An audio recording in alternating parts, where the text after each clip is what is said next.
Fi di'r pedwerydd cenedlaeth o seiri coed yn y teulu. Oedd yn nhad Hugh Sale yn gweithio yn fama hefyd, ac oedd yn nhaid yn gweithio dros nesaf, so Gruffydd Owen oedd o yn saer troli ac yn gwneud olwynion trol o bethau felly. Nes i etifeddu bob dim yn 16 oed ar ôl yn nhad.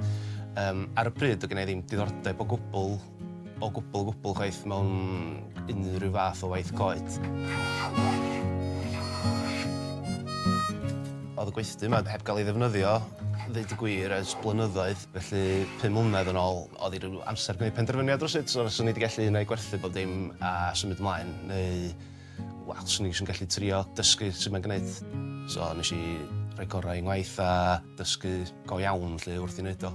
A lwcus iawn bod fi wedi gwneud, a ddeud y gwir.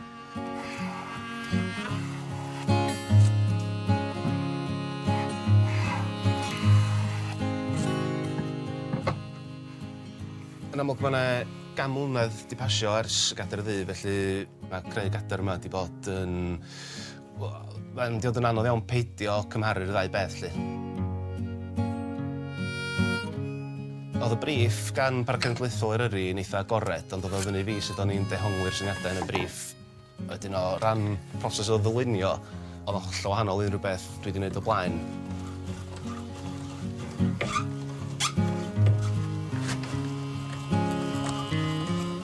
O'n i eisiau rhoi cydnabod y Gadair y Ddu yn y cynllun a Hedd Wyn hefyd, heb fod yn rhy amlwg yn y peth. Felly mae'r coed eu hunain wedi cael ei torri oddi ar dir yr ysgwrn.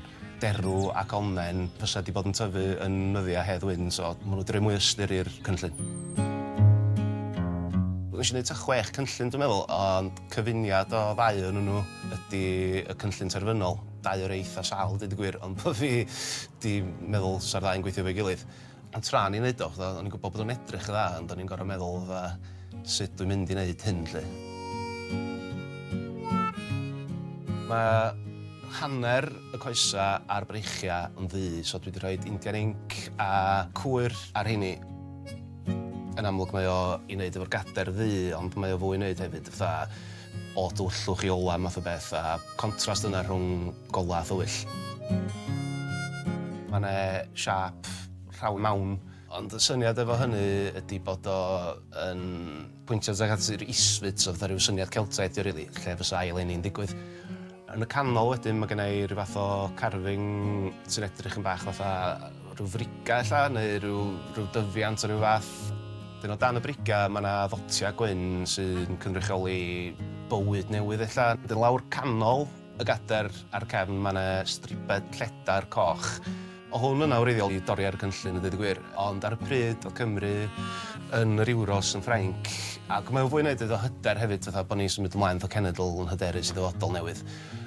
Reit ar dop y cynllun, mae yna ddisg golau onnen sy'n cynrychioli lleia tros mynydd o mynydd gan bod yn ymwneud efo Hedd Wyn, a ar hwnnw mae'r flwyddyn 2017 a'r nod cyfrin ar y top. Yn amlwg, dwi'n gobeithio fydd yna delyngdod, a dwi'n meddwl gan bod i gan mlynedd hefyd ers Gadair y Ddu, lle fydd yna fwy wedi trio amdani o bosib. A hefyd, dwi'n meddwl bod yr rheol o ennill 2 waith a dyna ni wedi mynd, a dwi'n meddwl bod bosib i bobl drio eto rwan. Felly fydd yna lot fawr iawn o bobl gobeithio wedi trio amdani.